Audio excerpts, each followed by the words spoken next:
Төв аймгийн Баянтөлгөр сумын иргэн байц барих хөгжил гочооны эрхлэгч Баян жаргал хаягдл нэхийг ашиглаж суудлын дэвсгэр орны өмнөх дэвсгэр уловч үйлдвэрлэж байна.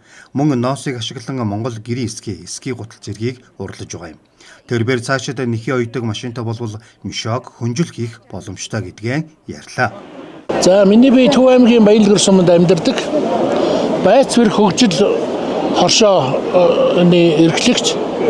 За ингээд яг миний сүүлийн 2 жил гарan 3 жил хугацаанд хаягдж байгаа түүхийд одоо зүгээр айл болгон ягаад хаягдж байгаа малын хоньны нэхий боловсруулад одоо ингээд машины суудал ч юм уу одоо настайчуудаа бол ингээд хөлдөө орсон юм уу энэ нэхий удавч одоо ориг эко иймэрхүү юмнууд бүтээгдэхүүн хийдгээ мөн одоо хоньныхаа ноосоор ингээд хамгар цагаан ингээд манай Төв аймгийн Баянтөлгөр сумжаас хамгар цагаанаас хизээс алдартай ингээд ийм бүтээгдэхүүн хийдэг юм аа.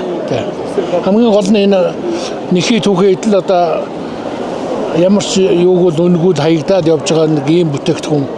Одоо ингээд энэ хөөхтийн гутал ийм уловч гэдэг нь иймэрхүү юм оролдог юм да.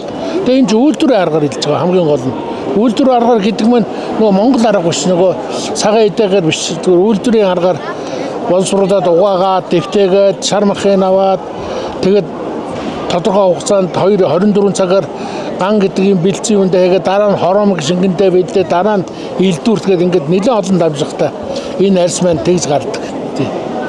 Одоо яг энийг л одоо цаашдаа бол өргөжлүүлэх юм бол одоо мишог ч юм уу нэхий дээл ч юм уу одоо янз бүрийн юм хийж болохоор юм байгаа. Тэгээд яг тэр үндэ бол хүрээгүй л байна. Өнөөдөр яг ингээд машины суудал муудал нэг иймэрхүү юмнууд гутал гэрийн бор хэсгийг бас хийдэг. Малажихын гол монголчуудын гол хэрэглээ хоньч одоо тэгээд хаягдах юм юу байх вэ те?